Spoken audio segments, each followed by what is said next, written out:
Ya, bisa. Ketahuan kan Anda download pakai IDM kan? Kenapa IDM? Nggak salah itu. Gue sih selalu ekspor sih. Tontonanmu film-film klasik ya? Karena gue dibesarin nonton HBO dan orang kaya. Lanjut gimana? War Games. Pas abad 18 akhir banyak tuh SJW tuh di Prancis tuh. Wah. Jean-Paul Voltaire, siapa lagi? Taiwan. Banyak kan SJW kan?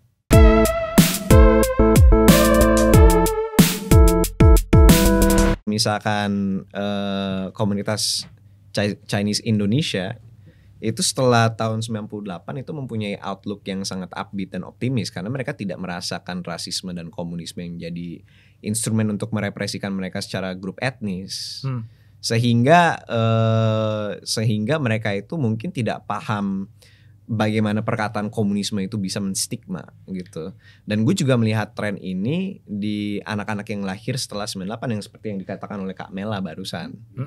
Ya kita sepertinya nggak akan merasakan kedalaman dan kengerian itu sih. Kalau aku sih merasa ya, iya betul. Generasi yang lahir setelah 98 tuh mungkin lebih punya optimisme, tapi luka-lukanya itu masih diteruskan. Luka-lukanya itu masih menjadi, istilahnya kalau katanya Dawkins itu menjadi meme yang diteruskan dari orang tuanya ke anaknya. Richard Dawkins. Iya. Oh. Dan nggak cuma di kalangan Cindonya, tapi di kalangan orang-orang non Cindo yang waktu itu merepresi Cindo di tahun 98. Juga meneruskan meme tersebut gitu. Kenapa kok ini harus tetap dilarang, ya kan? Kenapa kok ideologi-ideologi itu harus dilarang dan kenapa ini berbahaya? Bahkan makanya kan salah satu keresahanku itu adalah orang itu anti banget sama hal ini, tapi sebenarnya mereka nggak tahu ini tuh apa. Masih nyamain komunisme sama kayak ateisme gitu misalnya. Terus masih merasa bahwa komunisme itu adalah hal yang absolut buruk, tapi di saat yang bersamaan ini jokesnya teman aku namanya Aji Pratama. Dia bilang gini, orang-orang tuh anti komunisme, tapi kalau misalnya nongkrong pertanyaan pertamanya adalah mana nih rokok kita? Ya rokok kita. Nah itu kan sebenarnya prinsip-prinsip komunisme kecil yang masih kebawa di tongkrongan kan maksudku. Iya. Jadi orang takut sama hal ini. Kita nyebutnya tuh sebenarnya sih kebersamaan ya. Iya. Kebersamaan. Loh, bahkan kata komunisme sendiri kan dari kata komunal, komunitas ya. Iya kan. Jadi orang itu kayak nggak tahu ini apa, tapi udah takut duluan, udah anti duluan, terus langsung ngejudge bahwa ini absolut keliru tanpa tahu kelirunya di mana. Nah, aku di buku ini ceritanya adalah aku mau mencoba berbagi dengan lebih simple. Sebenarnya bahayanya itu di mana sih? Kejelekannya itu di mana sih? Bagusnya apa? Jeleknya apa? Makanya gini, kan kalau kamu kemarin dengerin aku sama Kumaila ya. Yeah. Ini tuh ceritanya aku bagi dua gitu. Ada yang podcastnya, ada yang ceritanya. Di podcastnya mereka merasa masa depan yang seperti itu ideal. Nah di ceritanya dia akhirnya terbukti bahwa yang ideal di mata mereka itu ternyata berbahaya juga. Ada hal-hal yang mungkin kita sekarang nggak siap gitu. Ya kan seperti perkataannya, gue pernah nonton film namanya Logan's Run kan. Itu film jadul banget. Jadi itu ceritanya tuh tentang dunia yang utopia. Ini memastikan bukan yang ada cakar-cakarnya. Bukan James Howlett aka Logan gitu. Bukan. Wolverine bukan. Ada namanya Logan's Run. Jadi itu di dalam masa depan itu manusia itu semuanya muda, tapi pas dia nyampe umur 23 mereka semua dibunuh. Interesting. Pernah dengar filmnya? Aku tertarik sama premisnya, ntar aku cari nih. Iya, Logan's Run. Bisa ditonton legal enggak ya? Bisa. Ketahuan kan Anda download pakai IDM kan? Kenapa IDM? Nggak salah itu. Gue sih selalu ekspor sih. Anyways, jadi tuh di situ sempat ada dilema bahwa utopia seseorang itu mungkin ada distopia bagi orang lain. Menarik. Karena maksudnya gini coy, utopia itu adalah sesuatu yang idealis kan. Yes. Tapi idealis itu menurut gua tuh inherent dengan ego manusia. True, betul. Lu ini nggak? Lu ngerasa bahwa ketika gue berideal, yang selalu dipikirkan itu adalah apa yang menurut gue benar, gitu kan? Bukan apa yang menurut orang lain benar. Yes. Mau lu mempertimbangkan apa yang orang lain mengatakan, lu mempertimbangkannya itu memakai bias lo sendiri. Jadi ketika ada orang yang bilang kayak oke, apa yang lo bilang itu benar, itu lo memvalidasi diri sendiri dan lo akan mendiskriminasi orang yang tidak setuju bahwa lo itu tidak benar. Jadi otomatis ya lo templar gitu. Lo merasa diri sendiri benar. Dan ketika dan utopis itu inherently idealis. Jadi idealis itu inherently egotistical, sangat selfish. Sangat selfish itu bahasa Indonesianya apa ya? Egois. Sangat egois. Egois itu idealis dan idealis itu menjadi sebuah utopia gitu. Mau orang bilang bahwa oke, ini gue idealis itu bukan berarti gue egois. Gue kan memikirkan semua kesejahteraan semua orang. Keywordnya gue memikirkan semua kesejahteraan orang. Gue memikirkan semua kesejahteraan orang. Apa bedanya lo sama Light Yagami? Wah, kira dari Death Note kan. Ini tadi kan kita sempat ngobrolin Death Note juga kan di waktu kita off air kan. Salah satu yang nge-stuck di kepalaku adalah somehow kita bertiga, tadi ada Belmondo juga, sepakat bahwa setidaknya setuju at certain degree bahwa yang salah itu sistem perekonomiannya. Tentang apa nih? Yang membuat orang jadi menderita kayak sekarang. Salah satunya tadi kita ngomongin tentang judi online. Yang salah itu adalah sistem ekonominya nih yang keliru nih. Nah, itu kan juga ide bahwa menghilangkan sistem ekonomi dan menggantinya dengan sesuatu yang lain, itu kan juga bentuk idealisme, bentuk utopis juga. Ngerti nggak maksudku?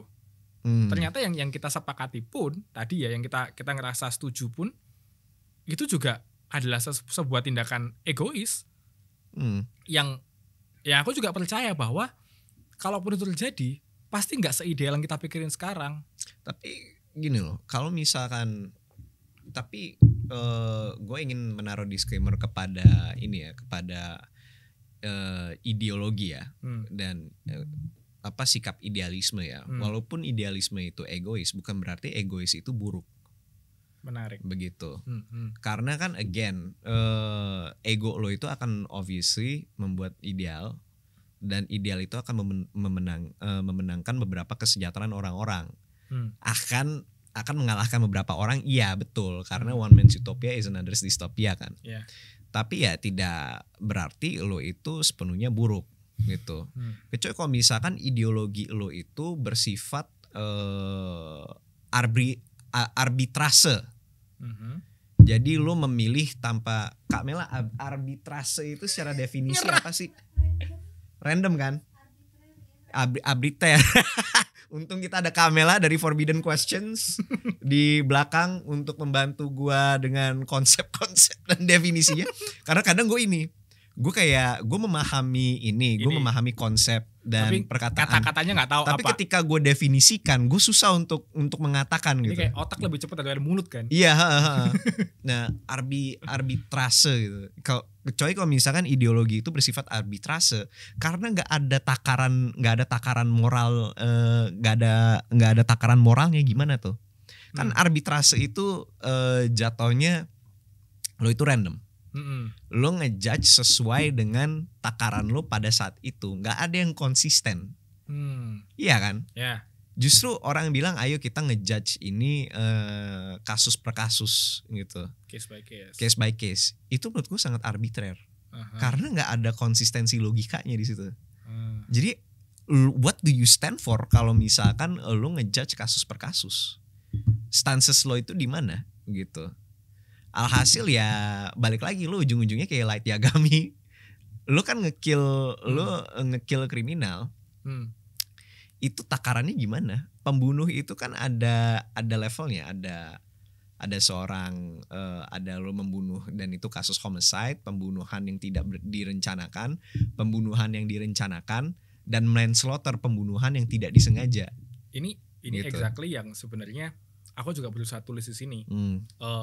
Aku tuh kan di sini ceritanya mengandaikan di masa depan itu sistem yang arbitral yang katamu tadi itu kita sudah punya algoritmanya, kita udah punya satu patokan yang konsisten, nggak berubah dan nggak case by case. Ada algoritma yang dipegang sama AI untuk memutuskan kita tuh harus apa nih. Tapi ya bener katamu bahwa selamanya itu yang benar itu akan jadi subjektif. Benar buat si A belum tentu benar buat si B. Jalan buat A belum tentu jalan buat B. Makanya di masa depan itu akhirnya muncul nih konflik di mana si AI-nya udah memutuskan buat A, ternyata ada pihak-pihak yang nggak setuju, dan akhirnya terbukti bahwa yang dibayangkan udah ideal pun nggak seideal itu. Jadi di sini ceritanya itu mengatakan bahwa AI itu memiliki kemampuan untuk menghakimi seorang manusia. Yes. Dan itu dibuat sama manusia sendiri. Iya. Jadi kayak tadi kan kita kasusnya adalah Light Yagami kan. Iya. Light Yagami tadi kalau Belmondo idenya adalah gimana kalau Light Yagami otaknya tapi diganti otak psikopas gitu. Psikopas, ya sosiopat semua dong. Karena kita kalau memakai psikopas itu berarti AI-nya itu didasari dari otak 100 atau 1000 ini pembunuh berantai dan kriminal yang mereka semua mempunyai yang terdiagnosa mempunyai ASPD, yes, antisocial personality disorder, aka sosiopat. Pas abad 19 dipanggilnya criminal behavior, criminal personality gitu. Nah, maksud gue tuh di sini artinya ya lu remain objektif gitu. Tapi kan dalam penghakiman manusia itu kan juga harus ada moral subjectivity-nya juga. Harus ada sebuah aka kemanusiaan. Nah itu gitu, makanya di dalam proses pengadilan di Amerika kan ada juri ya, yang isinya ada berapa tuh, ada 15 orang kalau nggak salah gitu, yang mereka merekomendasikan kepada hakim apakah dia bersalah atau tidak bersalah. Dan juri itu mempunyai sebuah beban yang sangat luar biasa terhadap keputusan seorang hakim. Indonesia tuh nggak ada gituan ya? Ya karena kalau di Indonesia itu ya mereka itu bersalah, they are guilty until proven innocent. Kalau di Amerika innocent until proven guilty. Oh, menarik. Ya, makanya Tom Lembong itu ditangkap kan? Karena bersalah sampai proven innocent. Until proven innocent ya. Dia dianggap tersangka gitu. Karena di Indonesia itu burden of guilt-nya itu ada di innocent. Tapi katanya bener nggak sih ya? Kamila bener nggak sih? Oh nggak tahu. Enggak, tapi kalau yang aku dengar terakhir tuh di Indonesia malah sistemnya itu guilty until seseorang bayar lah. Di India juga kayak gitu. Sebenarnya di mana-mana juga kayak gitu sih. Lucu. Lo bisa lah, itu gampang lah gitu. Tapi ya de jure-nya kan kayak gitu, de facto-nya uang. But anyways, baik lagi ke cerita lo nih. Nah, gue mau nanya nih, apa sih AI itu di-infuse sama apa agar mereka itu berhak untuk ngejudge nasib manusia seperti apa? Kalau aku tuh mikirnya ya, yang diimajinasiku sebenarnya pernah main The Sims nggak? Ya. Nah, bayangin AI-nya tuh begitu pintar sehingga dia tuh capable buat main The Sims tapi untuk satu kota. Oh, jadi takarannya itu adalah dia itu bisa berhak ngejudge manusia karena dia paling pintar. Iya. Jadi segala aspek kehidupan manusia itu yang ngatur dia. Oh, bukan. Kayak kamu kapan kamu beranak, kamu kerja apa, exactly kayak main The Sims. Kamu harus tinggal di mana. Tapi apakah itu adalah sebuah keberhakan yang bisa dimiliki oleh AI tersebut apabila mereka itu pintar? Maksudnya tuh gini, kayak apakah seorang AI itu berhak untuk ngejudge nasib manusia hanya karena mereka pintar? Let's take it to the real world ya. Kalau misalkan kayak gitu, yang berhak ngejudge semua orang pas tahun 1948 itu Albert Einstein, sama Oppenheimer, sama Edward Teller, gitu. Iya. Tapi kan mereka enggak, karena governance itu kan, kalau menurut gue ya, governance itu tuh di luar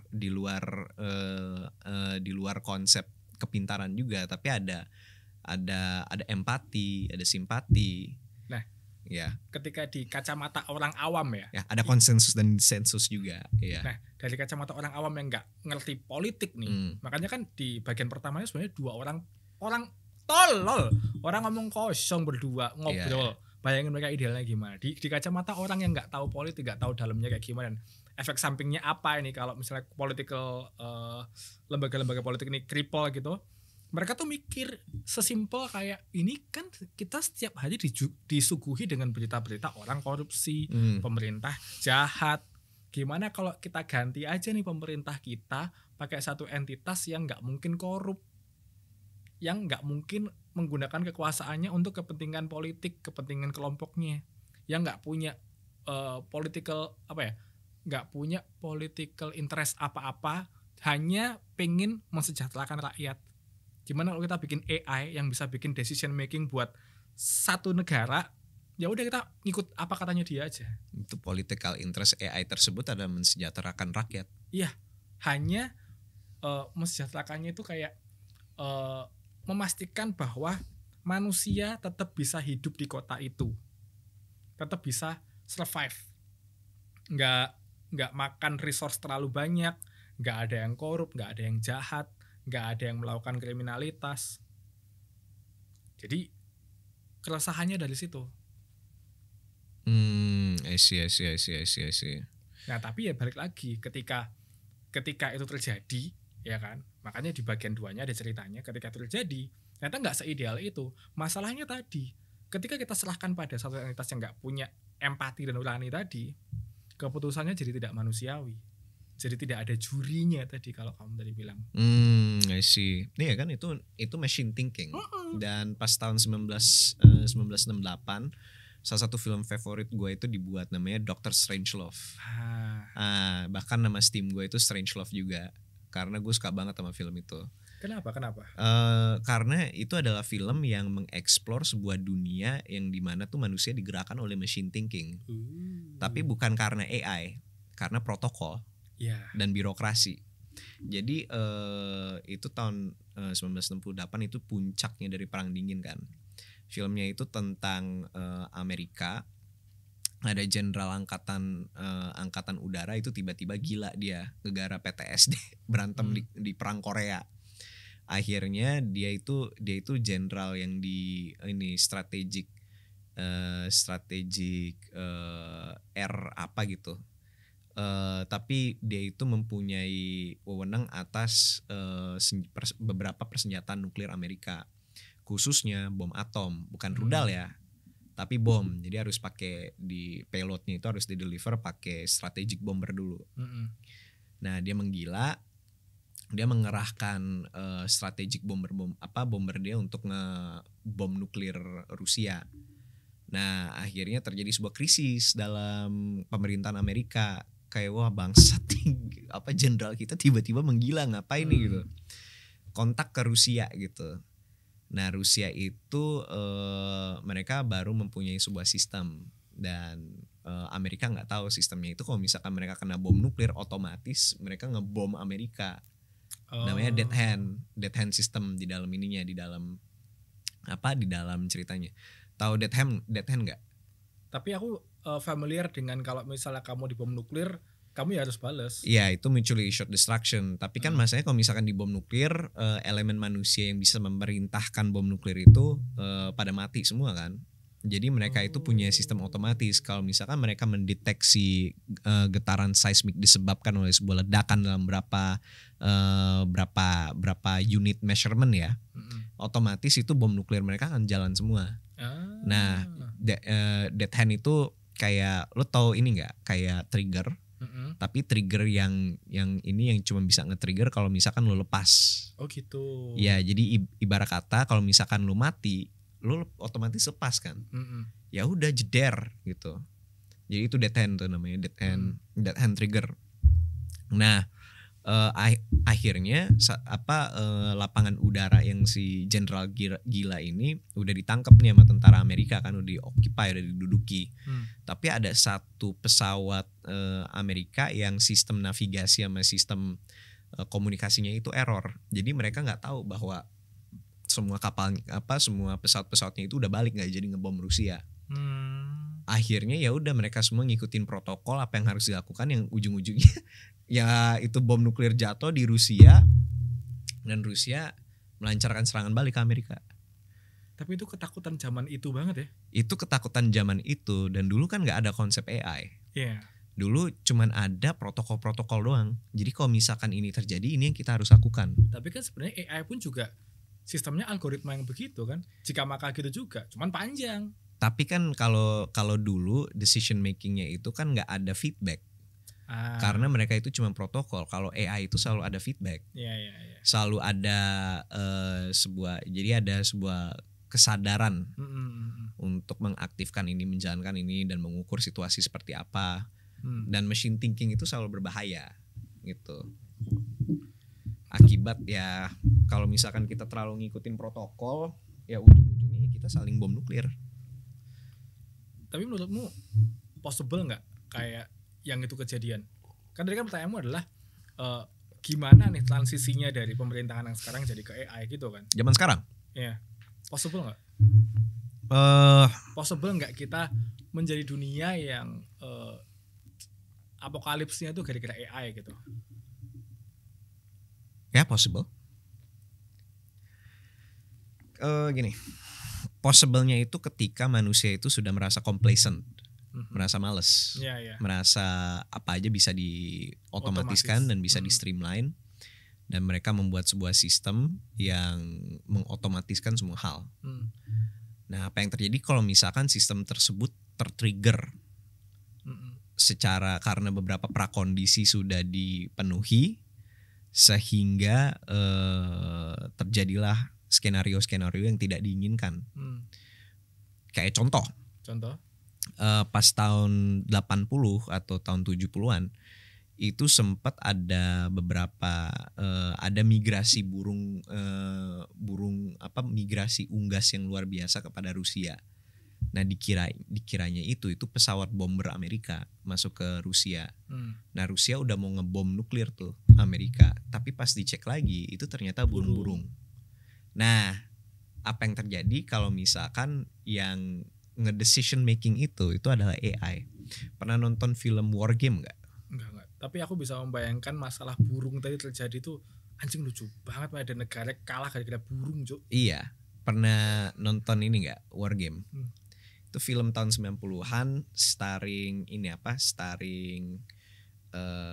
siapa tuh yang main Ferris Bueller's Days Off, gua lupa namanya, tapi ada suatu film tahun 80-an atau 90-an awal, 80-an akhir atau 90-an awal, namanya War Games. Tontonanmu film-film klasik ya?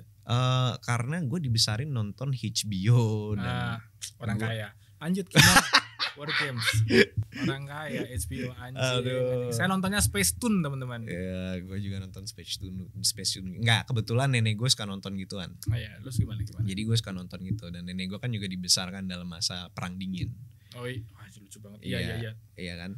Jadi ya udah tontonannya kayak gitu semua. Jadi gue nonton War Games dan di situ ceritanya itu tentang beberapa pemuda, mereka menemukan sebuah base NORAD. Tahu NORAD? NORAD itu adalah organisasi yang megang sistem radar Amerika. Oh iya tahu. Ya, nah NORAD itu punya AI. Gitu. Ini AI yang sangat primitif, yang responnya itu hanya kepada reaksi dan sensasi dan stimulus. Jadinya mereka itu bisa mengajak AI-nya itu untuk bermain. Awalnya mereka ajak main catur, lama-lama mereka ngajak main nuklir. Waduh, lucu banget. Ini masalahnya. AI ini kan bereaksi terhadap stimulus. Dia itu bisa nge-trick Amerika untuk berpikiran mereka diserang sama bom nuklir. Gitu. Jadi akhirnya tuh semua sistem Amerika itu tiba-tiba banyak rudal tuh dari Rusia gitu mau datang. Nah kan itu kan jadi tuh mereka tuh harus melakukan ya komunikasi ke sana sini, harus ada revelation, harus ada ya banyak lah dramanya, drama yang hanya bisa dilakukan oleh aktor-aktor manusia kan. Gitu. Ya sehingga pada akhirnya nggak jadi tuh ternyata itu cuman permainan doang, bukan Amerika diserang beneran. Mereka udah mau nyerbu Rusia tuh, gitu. Nah, bayangin kalau misalkan nggak ada aktor manusia di situ. Kalau semuanya akhirnya absolut sama AI ya. Iya, nggak ada aktor yang meragukan. Menarik. Karena keraguan, the benefit of doubt itu adalah sebuah ability manusia yang membuat kita ya bisa menginvestigasikan sesuatu melebihi AI. AI mungkin pintar, tapi AI mereka punya keraguan. Mereka nggak punya keraguan karena mereka sudah mengkalkulasi semuanya. Menarik. Gitu. Jadi ini lucu loh, kayak melihat keraguan sebagai satu hal yang menjadi keuntungannya menjadi manusia gitu. Perks of being human tuh bisa melakukan sesuatu. Jadi kalau ada orang yang dikasih apapun percaya, kayaknya bukan orang deh dia. Ya dia komputer. Komputer kayaknya nggak ada otaknya kayaknya. Itu menarik nih karena AI itu nggak punya keraguan karena mereka melihat persentase. Mereka paham presentasenya itu 99%. Manusia kalau dalam posisi yang sangat kepepet nih, manusia udah kepepet banget nih. Kita akan place our faith, kepercayaan kita kepada 1% itu. Gitu, itu keraguan itu. Menarik. 99% Anda akan Anda sudah terkena kanker stadium 4. 99% Anda akan mati. Terus kita berdoa supaya muncul 1%. Iya. Itu ability manusia. Iya. Dan tiba-tiba 1% itu kejadian. Iya. Aku tuh ngelihat menjawab pertanyaanmu tadi ya, kayak apakah AI bisa take over kita itu, I think jawabannya adalah evolusi, Pak. Gini. Sekarang nih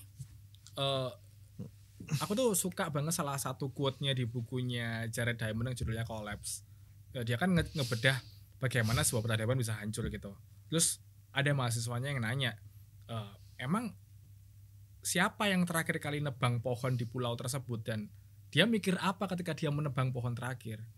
Menurutku pertanyaan yang sama yang akan muncul nanti nih ketika kita menciptakan AI yang akhirnya bisa merusak kehidupan manusia gitu. Kita nggak akan sadar kita udah nyiptain itu, karena dikit-dikit kita tuh selalu menyempurnakan AI kita menjadi makin sadar, makin sentient, makin bisa menggantikan pekerjaan kita. Kayak sekarang GPT-4 udah bisa ngajar loh. GPT-4 udah bisa ngajar, bisa kamu nanya matematika bisa dijawab kayak tanya ke guru les. Tinggal nunggu berapa tahun sampai mereka beneran bisa bikin decision yang masuk akal buat sebuah negara, menurutku. Ya kalau misalkan kita berbicara AI itu banyak dimensinya sih. Ada dimensi sosial, dampaknya terhadap peradaban manusia gimana.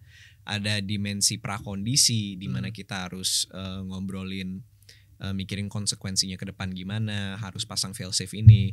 Dan ada dimensi teknis yang double dengan langsung pembuatan AI tersebut gimana kan. Nah kalau misalkan gue melihatnya, manusia itu nggak akan beberapa penulis zaman dulu, penyair zaman dulu, mereka sudah selalu mengatakan, dan bahkan di Quran dan di Bible, di Torah dan lain-lain, coba kita sudah dikatakan untuk tidak bermain Tuhan. Dengan kita bermain Tuhan, ya kita bisa menghancurkan diri sendiri. Pahamilah ketika kita membuat sebuah AI itu adalah first step dalam kita membuat manusia. Untuk percaya dan tidak percaya balik lagi kepada penonton based in Indonesia, masing-masing di rumah gimana. Tapi ya di situ sudah dikatakan bahwa kita tidak boleh bermain Tuhan, karena konsekuensinya ketika kita bermain Tuhan itu luar biasa. Seorang manusia itu belum mempunyai ability untuk bisa membuat suatu kehidupan, gitu. Apalagi kehidupan rekayasa yang menyerupai manusia, gitu. Membuat AI itu adalah salah satu step untuk kita bukan mendekatkan diri menjadi Tuhan ya, tapi menjadi Tuhan tersebut, gitu. Kalau kita bisa membuat AI, apalagi yang kita bisa buat. Kita sudah bisa membuat darah artifisial. Kita sudah bisa membuat daging artifisial. Kita sudah bisa mengcloning babi, yang babi itu, ini gue akan mengatakan sesuatu yang sangat kontroversial ya. Tapi babi itu DNA-nya rada mirip manusia. Iya. Iya. Sama halnya dengan monyet juga. Iya. Iya, kita sudah bisa mengkloning monyet dan babi gitu. Apa yang berhentikan kita dari menciptakan manusia lagi?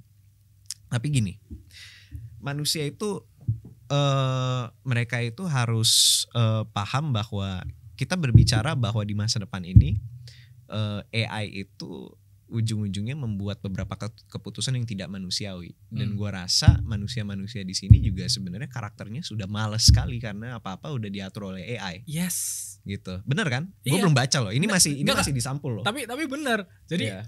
permasalahannya adalah mirip kayak film apa tadi yang kamu ceritain yang Strangelove. Di mana orang-orang yang sudah terbiasa dengan AI itu, yang percaya sekali sama keabsolutan AI itu, mereka ya udah jalan pakai prosedur aja. Ya jalan pakai prosedur kan? Iya. Ah, nggak mikir, nggak menggunakan hati nuraninya, nggak mikir ini baik atau buruk. Ya pokoknya kalau kata AI-nya kita harus gini ya kita gini. Iya, machine thinking. Exactly. Udah itu basically udah dogma tersendiri. Dogma yang zaman sekarang kan meletakkan kepada keyakinan dan agama. Dogma ini akan meletakkan kepada protokol dari AI tersebut. Betul. Dan di sini permasalahannya gini, orang itu udah nggak sadar bahwa ChatGPT itu pelan-pelan menghancurkan manusia. Yes. Kita kalau misalkan mau buat essay, kerja apa, riset apa-apa, tinggal ke ChatGPT gitu. Ngonten juga ke ChatGPT juga. Kalau misalkan malas ngomong bisa pakai Eleven Labs. Ya ampun, malas ngomong. Jadi basically itu sudah membantu orang berargumen. Kau boleh berargumen bahwa instrumen-instrumen tersebut sudah memajukan kualitas hidup manusia. Tapi ada argumen juga, ini juga bisa menghancurkan dan menggantikan kita. Gitu. Kalau aku lebih ekstrim lagi, kayak tadi kamu bilang bahwa yang di sini yang aku istilahnya aku tulis ya, kekhawatiranku adalah AI itu benar-benar bisa menggantikan mitos-mitos yang kita miliki sekarang. Kalau sekarang kan kita percaya sama nasionalisme, percaya sama agama, gitu kan. Hal-hal yang kalau di bukunya Sapiens itu disebutnya mitos gitu. Story yang menggerakkan dan mengontrol hidup manusia gitu. Yeah. Nah, di sini orang-orang di masa depan tuh benar-benar sepercaya itu sama AI-nya karena mereka ngerasa AI-nya itu selalu bikin keputusan yang tepat dan akhirnya mereka jalan hanya sesuai dengan protokolnya si AI tadi. Di sini aku nulis yang terjadi itu sebenarnya adalah istilahnya itu tahu Deus Ex Machina nggak? Iya. Tuhan dari mesin. Terjadi Tuhan adalah mesin, kun fayakun. Sama Deus Ex Machina itu bisa disamakan dengan kun fayakun kan ya? Enggak bisa. Kalau Deus Ex Machina itu ya arti harafiahnya lah Tuhan dari mesin gitu. Yeah. Jadi manusia menciptakan Tuhannya sendiri. Oh ya. Yeah. Dan secara nggak sadar kita udah pelan-pelan bikin itu sekarang. Iya. Makanya waktu kita off air waktu di ngopi tadi, aku mengutip Jurassic Park kan. Aku tuh lupa quote bahasa Inggrisnya gimana. Tapi yang jelas si profesornya itu bilang manusia tuh harus mulai mikirin, manusia harus berhenti mikirin kita harus nyiptain apa, tapi coba mikirin haruskah kita menciptakannya. Nah itu yang kita nggak mikir tentang AI. Inovasi itu ada sesuatu yang indah, suatu ability manusia yang sangat luar biasa gitu. Tapi dalam waktu bersamaan berbahaya. Sangat berbahaya. Semua hal di dunia ini ya ada ya pedang bermata dua gitu loh. Inovasi bisa menyebabkan kita untuk menciptakan Tuhan sendiri. Ya kayak di film Jurassic Park seperti itu. Tapi di sini arahnya gue lihat seperti Wall-E. Iya. Dimana kita semua udah percaya sama aksiom dan AI dan robot-robot yang dibuat sehingga kita kerjanya cuma hibernasi, makan, minum. Jadi fungsinya manusia apa kalau misalkan semua diserahkan kepada AI? Fungsi manusia bekerja semua aja. Ya bekerja semua. Ini sistem yang ini adalah sebuah kritik terhadap, menurut gue ini ada sebuah kritik terhadap sistem yang sama ini gue tidak percaya dengan gitu. Ya sebuah ideologi, gue nggak akan menyebutkan namanya gitu. Iya betul.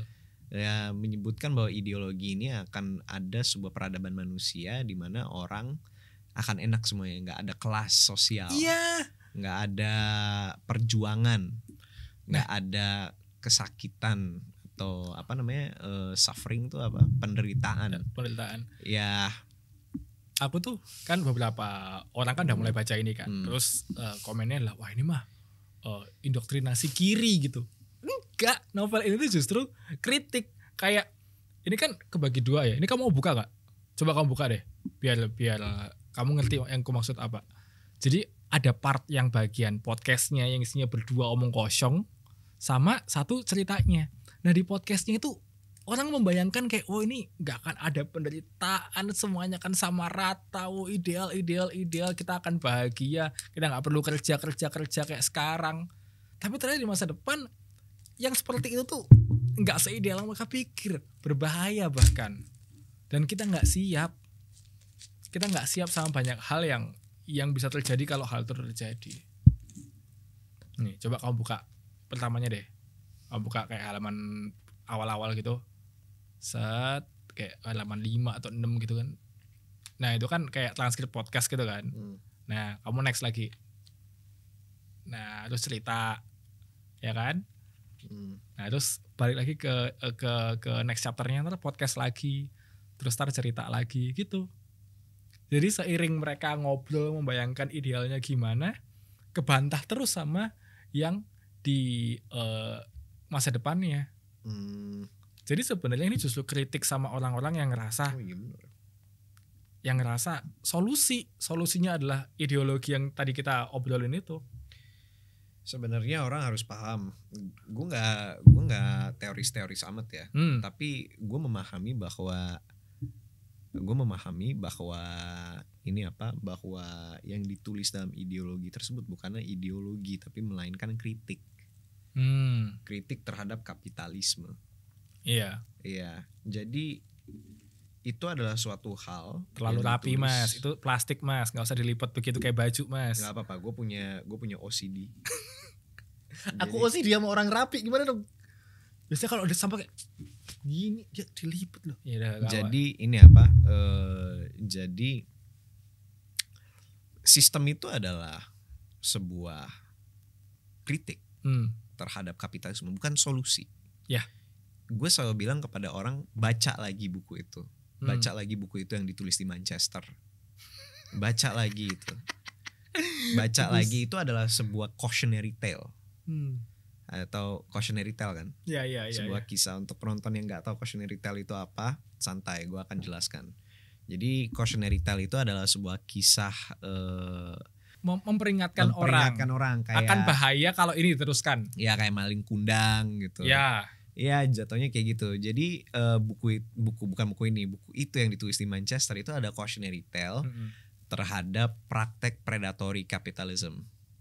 Karena pas waktu abad 19 kapitalisme itu sangat predatory. Emang sekarang enggak? Kenapa? Emang sekarang enggak predatory? Ya memang sekarang menurut gua predatory juga. Jauh lebih predatory tau. Lebih kelihatan bahkan.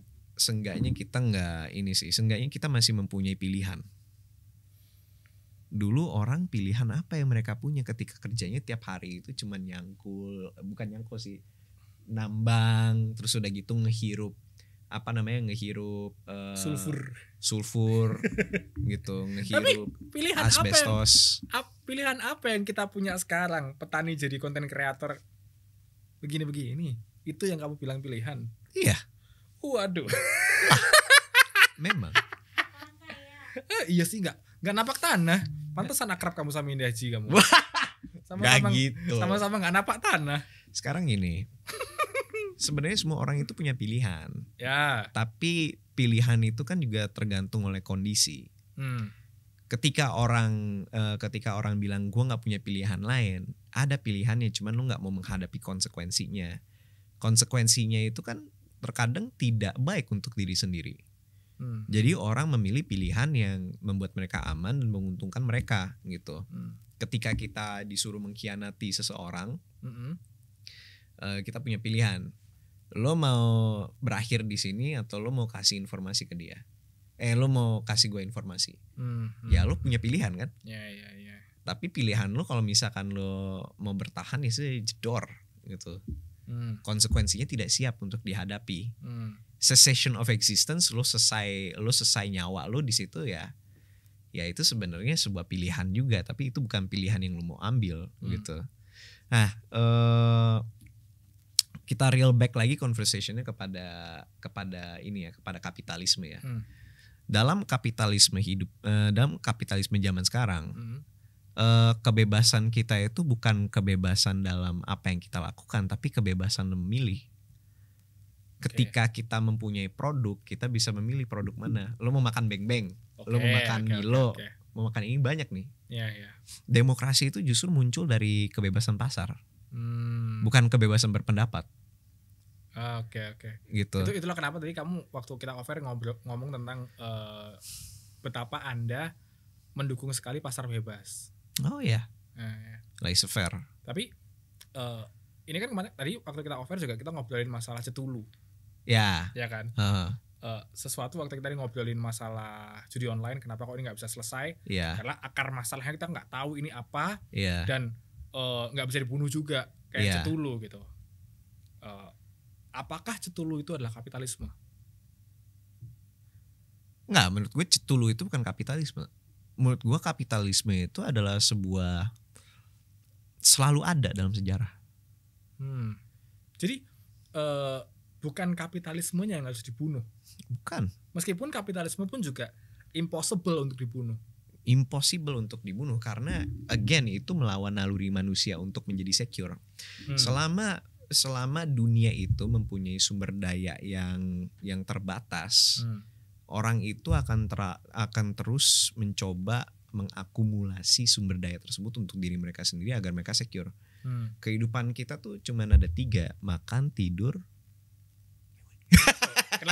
Kenapa kalau ngomong ngewek diem dia kayak disensor. Tadi ngomongin agama selalu, ngomongin ngewek tipis-tipis. Oke. Ya kita. Tapi benar. Makan, tidur, reproduksi kan? Reproduksi kan. Betul. Nah, jadi tujuan manusia itu 3. Dan kita untuk menjaga semua 3 kita harus mempunyai resources. Kita nggak punya resources, again mau tidur di tengah jalan, vulnerable dong. Kita bisa dicopet. Mau makan pakai apa? Siapa yang mau kawin sama kita? Gitu. Kalau misalkan kita bokeh, kita nggak punya duit. Nah, makanya, gak bisa menafkahi diri sendiri, gimana mau nafkahi orang lain gitu. Makanya utopianya adalah bagaimana kalau resources ini semuanya rata gitu kan. Iya. Utopianya begitu. Nah, menurutku sih wajar kalau kalangan-kalangan bawah itu menantikan utopia itu. Tapi resources itu rata kalau misalkan lanjut aja. Itu makanya menurutku ide sebuah ideologi tadi, solusi dari atau kritik dari kapitalisme tadi itu sangat seksi buat kalangan bawah karena mereka akhirnya bisa membayangkan bagaimana resources yang selama ini mereka nggak punya dan yang di atas itu terlalu banyak akhirnya dibagi rata. Nah kalau misalkan dibagi rata ya resources ya, itu akan membunuh insentif bos. Oh iya. Makanya tadi kita juga udah sepakat bahwa ideologi tadi, sistem tadi itu udah pasti mematikan inovasi. Iya, itu udah mematikan inovasi. Dan inovasi itu penting untuk kemajuan manusia ya. Inovasi itu tuh sebenarnya didasari apa sih? Inovasi itu didasari antara 2. Convenience, kenyamanan kemudahan atau persaingan gitu. Dan kebanyakan dari yang kita lihat ini sama 100 tahun ini inovasi itu disebabkan oleh persaingan gitu. Coba kita lihat ini ya, kita pakai contoh kasus Rusia sama Amerika. Di Rusia dengan sistemnya seperti itu, semuanya didominasi oleh state, oleh negara. Negara itu mempunyai kuasa terhadap siapa yang dapat proyek apa. Jadi selalu ada pengantennya untuk proyek tersebut. Itu sebuah bahasa Inggrisnya itu tuh namanya praktek kickback. Nah kalau misalkan di Amerika private sector itu harus berlomba-lomba agar bisa memenangkan proyek dari public sector, dari negara. Sehingga inovasi itu lebih banyak muncul di Amerika daripada di Rusia. Karena di Rusia udah ada pengantennya. 5 lembaga, 5 badan. Itu sudah gitu untuk pesawat inovasi, untuk pesawat gue mau yang kayak gini. Tolong ya dikerjain ya biro ini yang ada di Kazakhstan. gitu. Kalau di Amerika, gue punya project ini, gue mau pesawat kayak gini, 5-5-nya akan mencoba membuat pesawat kayak gini, gitu loh. Jebret masuk 5-5-nya dipilih, oke, yang ini yang paling bagus, oke, sisanya mereka scrap, dibuat lagi nanti biar lebih bagus kayak gimana. Jadi persaingan itu menurut gue sehat, sesuatu yang sehat. Dan gue nggak paham kenapa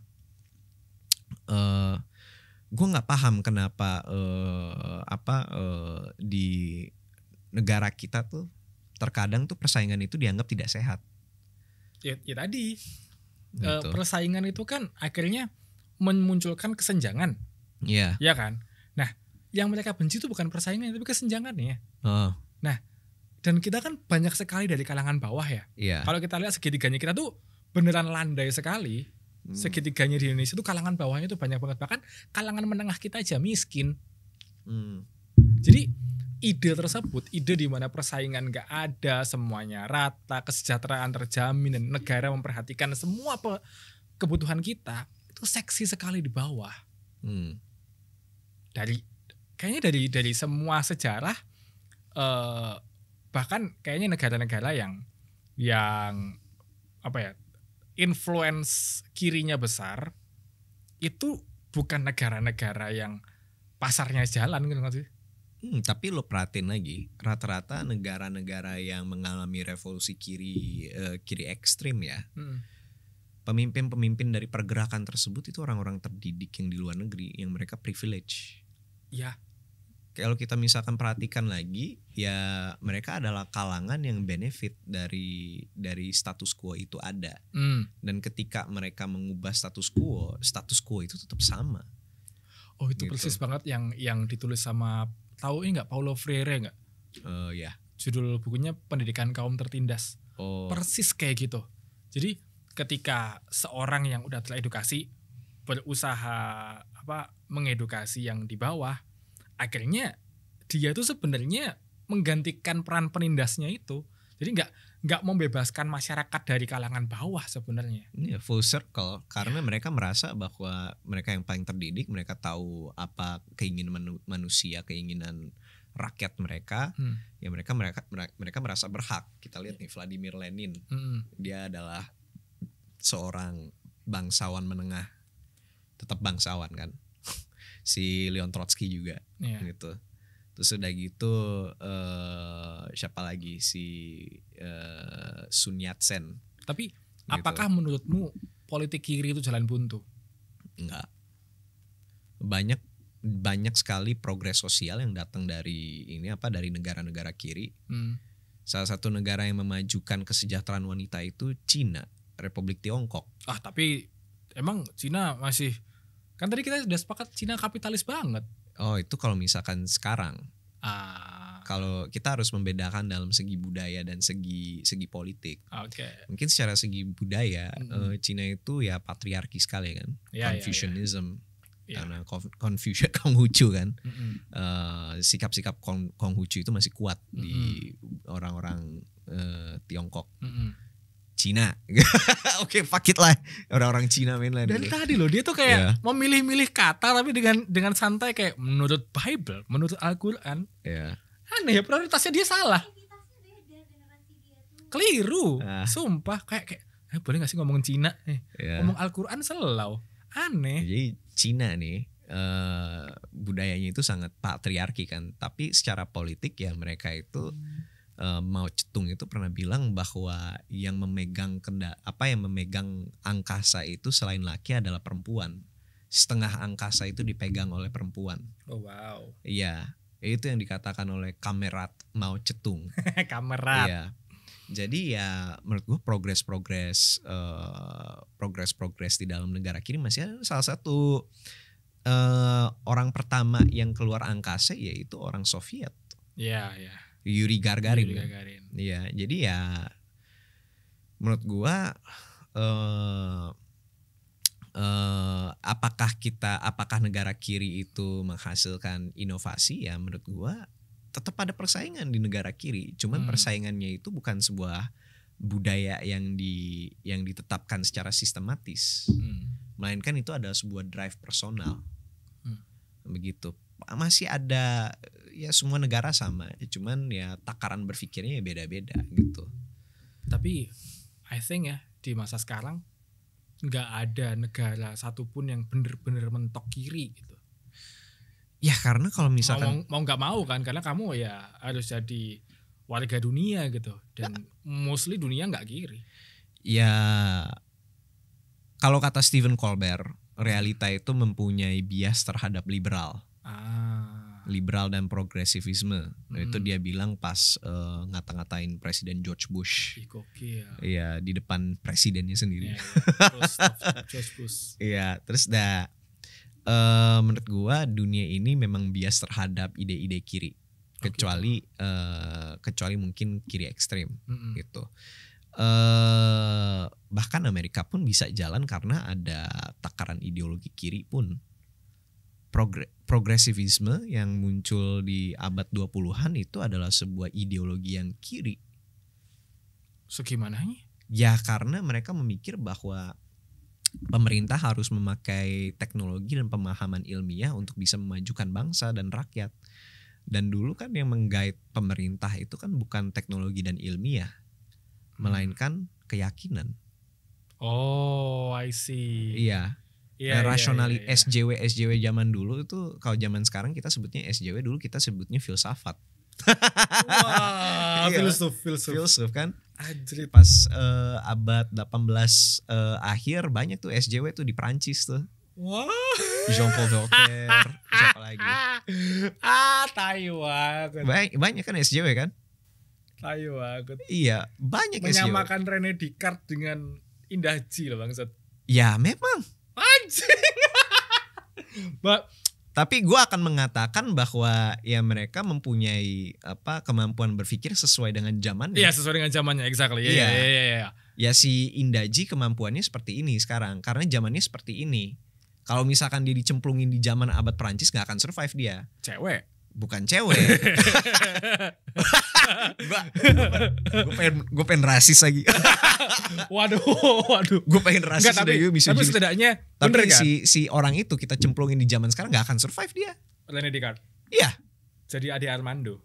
Gak akan jadi Ade Armando. Bahkan gak akan. Dia tidak akan memahami sebuah konsep bahwa gender itu ada sesuatu yang fluid. Sebuah spektrum gitu. Bahwa seksualitas juga ada sebuah spektrum gitu. Masuk akal. Dia tidak akan mengatakan bahwa teknologi yang sains itu yang harus mengarahkan pemerintah dan cara bernegara, akan tetapi rasionalitas manusia itu dua hal yang berbeda.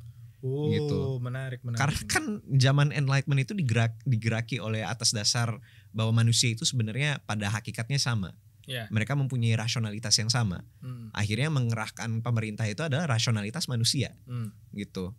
Nah, kita memasuki zaman itu. Dia nih René Descartes kalau misalkan masuk zaman sekarang nih, kok kenapa kita harus dengerin apa kata AI? Gitu. Ini lucu banget ya. Iyalah.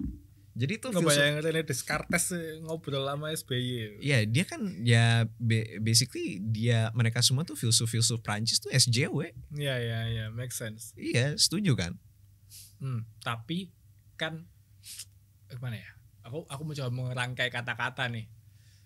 Kalau misalnya kita menyamakan filsuf dengan SJW, ya, apakah di zaman sekarang kita punya peluang untuk masyarakat tuh beneran digerakkan untuk berpikir oleh SJW ini?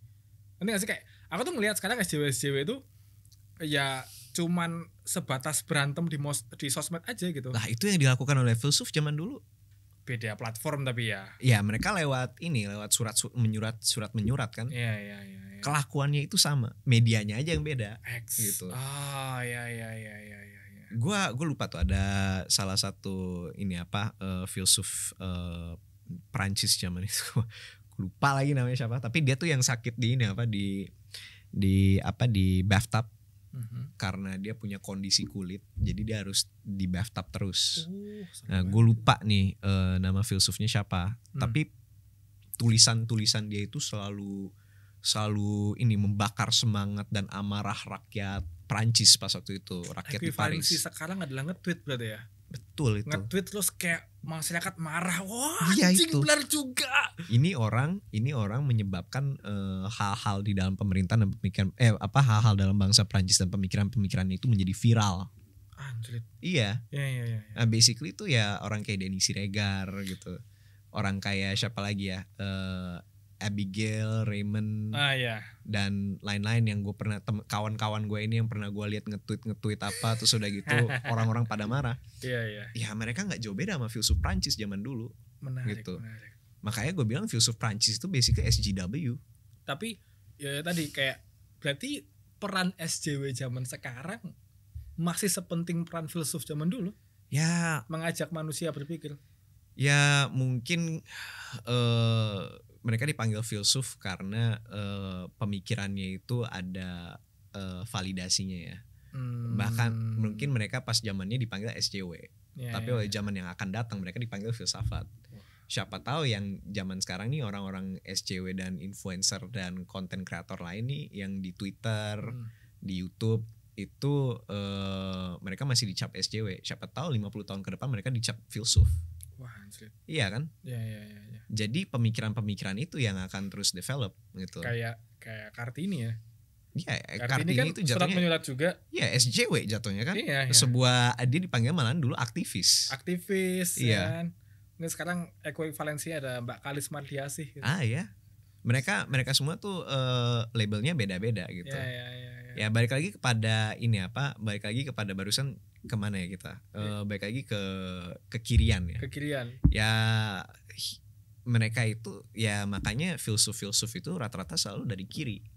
Karena realita itu mempunyai bias terhadap perubahan gitu. Kita suka yang namanya moving forward. Ya makanya gue nggak kaget kalau misalkan suatu hari kita menghancurkan diri dengan AI. Iya. Karena kita ya itu dalam naluri kita untuk membuat sesuatu agar sesuatu itu memudahkan hidup kita dan lama-lama sesuatu yang memudahkan hidup kita malah berkuasa. Contohnya algoritma. Oh iya jelas itu. Kita cari-cari konten kan. Betul. Dulu kita nyari-nyari konten, sekarang konten selalu ada di suggest, jadi kita nggak perlu nyari lagi. Tapi tanpa kita sadari itu sudah mempengaruhi cara kita berpikir.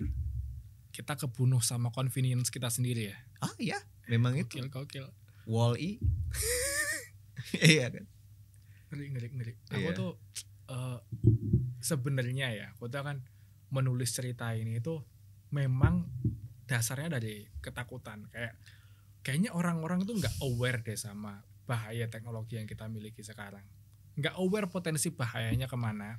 Dan orang-orang yang dekat dengan teknologinya, orang-orang yang menguasai teknologinya, selalu mengencourage orang-orang untuk ya kamu harus belajar AI dari sekarang, kalau enggak kamu tereliminasi, kalau enggak kamu gini, tapi enggak berusaha menyadarkan orang-orang bahwa ini tuh ada potensi bahayanya loh. Ngerti enggak? Kamu ngerti yang aku maksud enggak? Kayak buru-buru AI yang gue sebagai seseorang yang menjual produk, menjalankan sebuah bisnis, menjual barang dan jasa gitu. Gue tidak akan mengatakan kepada klien dan konsumen gue bahayanya dari produk-produk gue. Betul. Gitu. Itu akan jelek kepada sales. Tapi gue juga mungkin tidak akan menyadari bahayanya apa. Karena gue terlalu fokus dengan membuat duit. Membuat orang senang gitu. Jadi itu dilema seorang itu bukan kapasitas seorang businessman atau seorang produsen untuk memikirkan hal itu gitu menurut gue. Ya lihat aja contohnya Big Pharma di US kan kayak gitu. Aku tadi tuh di kepala aku mau ngambil contohnya adalah minuman bersoda aja gitu, nggak sampai Big Pharma tuh nggak sih? Kayak iklan-iklan minuman bersoda gitu kan, yang perusahaannya dan pengiklannya tuh ya nggak mikirin bahaya, tapi yang mikirin bahayanya ya konten-konten kreator yang ahli nge-gym gitu, kan harus jaga pola makan gitu. Big Pharma itu Dokter Tirta. Iya, Dokter Tirta. Ya, tahu deh gue. Tapi Big Pharma itu sebenarnya ya mereka bahaya. Contohnya lo omeprazole. Punya asam lambung. Enggak lah. Kan Anda yang ada penyakit perut, saya kan sehat. Gue ada resiko gue kena demensia di penghujung umur gue gitu. Karena omeprazole itu menurut beberapa studi itu itu ada korelasinya dengan demensia. Gue nggak tahu apa yang menyebabkan, gue harus baca lagi tuh. Tapi menurut judulnya itu beberapa orang yang mempunyai kasus demensia itu dulunya mengkonsumsi omeprazole. Gitu. Correlation does not equal causation kan dalam hukum statistika. Yeah. Kan? Tapi di situ mereka bisa menemukan korelasinya di mana. Mungkin yang penonton base Indo di sini yang studi medis mungkin bisa menjelaskan atau bisa menyanggah apakah gue bener atau enggak. Tapi yang gue baca seperti itu. Nah, tapi seenggaknya kalaupun lu bener ya, pas lu udah tua, demensia, lu akan lupa kok penyebabnya apa. Ya nggak peduli juga gue. Tapi ya itu tapi omeprazole terus dijual kok oleh Big Pharma di Amerika untuk orang-orang yang asam lambung. Padahal udah ada indikasinya ini bisa menyebabkan demensia nanti. Gitu. Ya itu adalah bahaya dari itu adalah Big Pharma kan kerjanya cuma menjual doang. Ya mereka tidak mengobati sebenarnya. Ya ujung-ujungnya mereka mencoba mengobati sih. Dan itu adalah makanya manusia itu adalah makhluk sosial. Tapi menurutmu kalau misalnya emang AI berbahaya ya? Ini kalau aku sih yang aku lakukan sekarang adalah kayak kata Komala dia bikin sebuah cautionary tale dari ketakutanku dan berusaha untuk ngomong ke orang-orang kayak inovasimu ini sekarang itu bisa memakan kamu loh. Nah, menurutmu orang akan sadar nggak ya? Nggak cuma gara-gara novel tentunya, kayak orang akan sadar nggak ya kalau AI ini eventually bakal makan kita sendiri? Kebanyakan orang itu ketika mereka membuat suatu produk, entrepreneur ya, ketika mereka membuat suatu produk, menjual barang dan jasa, mereka tidak memikirkan konsekuensi buruknya. Karena yang mereka kan sudah prime bagaimana gue bisa ngebuat produk gue itu bagus. Gitu. Tapi mereka tidak mencoba memikirkan konsekuensinya. Paling konsekuensi yang short term aja mereka mikirkan. Tapi long termnya biasa mereka ya sudahlah, itu urusan orang lain. Gitu. Jadi ya yang urusan buat AI, urusan generasi berikutnya gitu. Ya jadinya yang membuat AI mereka nggak akan paham. Manusia itu tuh ketika menemukan suatu inovasi yang bisa mengubah arah sejarah, mereka itu cenderung mempunyai rasa hubris. Mereka merasa di atas angin, apapun aja bisa dilakukan dengan ini. Ketika kita menemukan nuclear fusion, bahwa nukleus itu bisa kita ledakan menjadi sebuah reaksi, akibat reaksi, dan menjadi sebuah ledakan energi yang luar biasa dahsyat. Gitu. Kita langsung berpikiran kita bisa menggunakan kekuatan ini untuk menghabiskan 1 juta sampai 10 juta orang. Dan ternyata energi ini juga kita bisa lakukan, kita bisa buat untuk menjadi energi listrik. Gitu, tenaga listrik, tenaga nuklir kan. Jadi ketika manusia menemukan nuklir ya mereka merasa mereka sudah menguasai satu aspek dari alam. Ini salah satunya AI. Gitu. Oh bisa apa aja bisa kita jadiin AI. Nuklir apa aja kita bisa jadiin nuklir. Bom pakai nuklir, listrik pakai nuklir. Kulkas pakai nuklir juga. Toaster pakai nuklir, iya kan? Iya. Toaster pakai nuklir, gitu. Ya gitu. Jadinya segala macam ntar pakai AI. Ini kita nggak sadar kalau kita udah nebang pohon terakhir itu. Kita nggak sadar kalau kita udah menciptakan sesuatu yang akan makan kita sendiri. Ya kita nggak akan menciptakan sesuatu itu ya, paling ketika diciptakan terus dipahami ternyata konsekuensinya apa, ya itu ilmuwan yang menciptakan itu akan mengalami Oppenheimer moment. I have become death destroyer of worlds. Bhagavad Gita. Iya. Jadi ya ya kayak gitu. Aku happy banget nih. Kayak aku tuh kan waktu pertama kali kita ngobrolin ini ya, kita tuh align sama banyak hal gitu. Dan hari ini tuh aku happy karena ketemu sama orang yang beneran ngerti kalau ini loh bahayanya tuh segini, dan kayaknya nggak banyak orang yang aware gitu sama bahaya yang kita nikmati sekarang gitu, bahaya teknologi yang kita nikmati sekarang. Semuanya mikirnya kayak pengennya dunia itu makin gampang, terus ngerjain apa-apa makin gampang, tapi nggak mikir konsekuensi ke depannya apa, dan nggak mikir buat generasi berikutnya bakal kayak gimana. Itu namanya adiksi. Damn, yes. Kita mempunyai adiksi terhadap apapun yang membuat kita lebih enak, lebih gampang. Adiksi tembakau, adiksi pornografi, adiksi makan, adiksi nge-gym, adiksi, semua adiksi itu adalah suatu sifat manusia yang sangat berbahaya. Aku baru mau ngomong gitu, tapi adiksi itu human nature.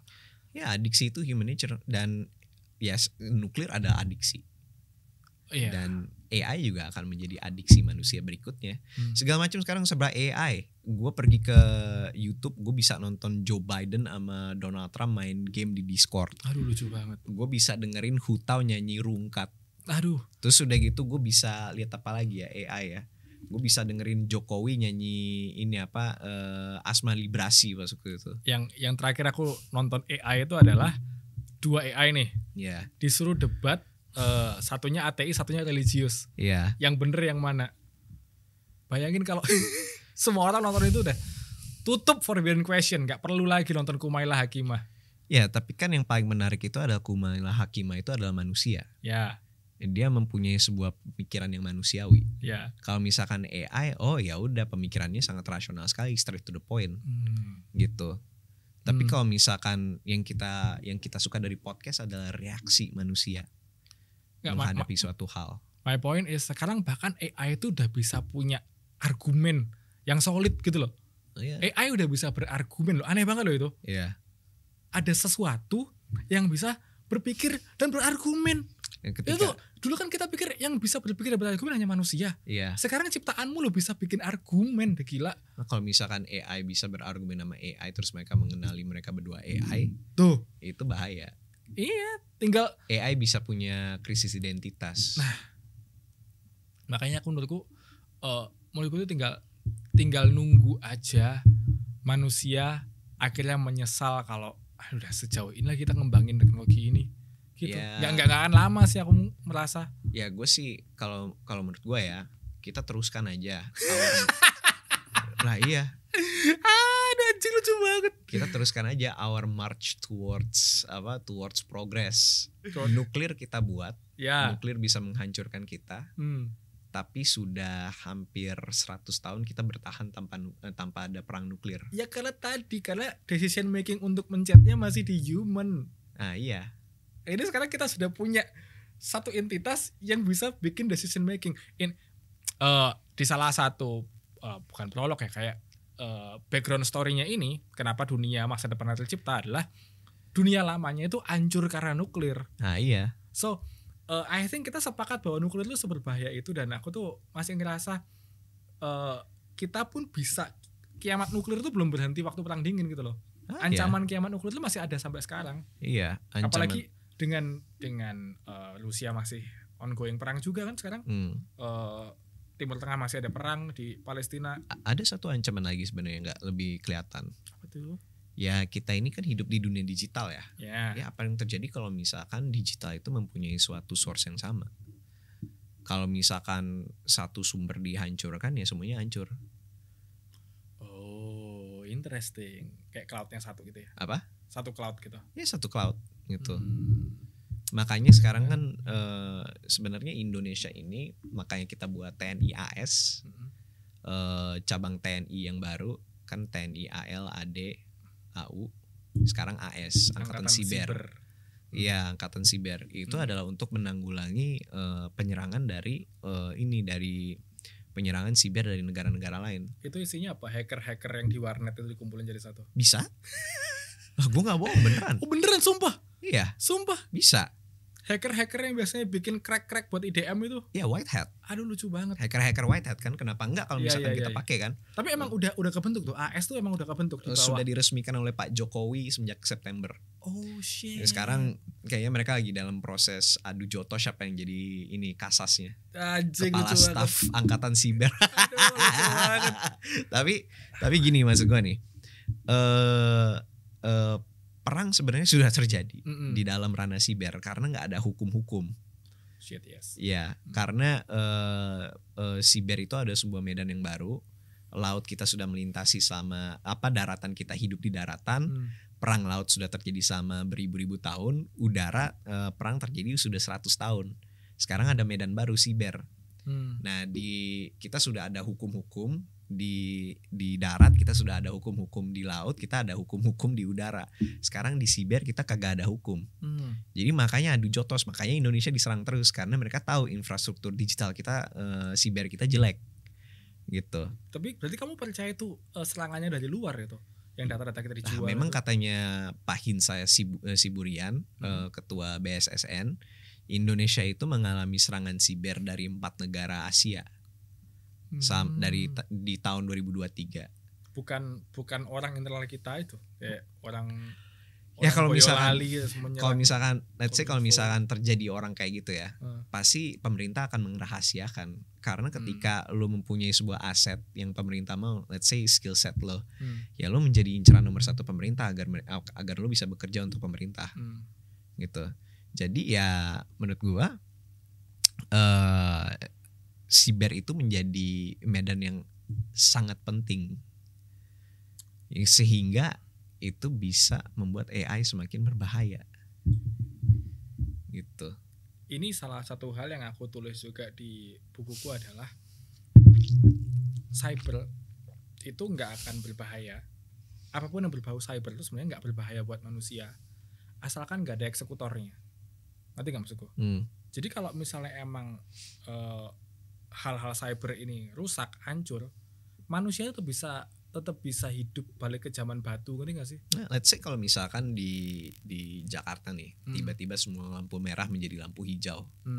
Bayangkan seberapa banyak kecelakaan yang terjadi. Oh iya, chaos pasti. Iya. Tapi eventually manusia bisa hidup tanpa itu.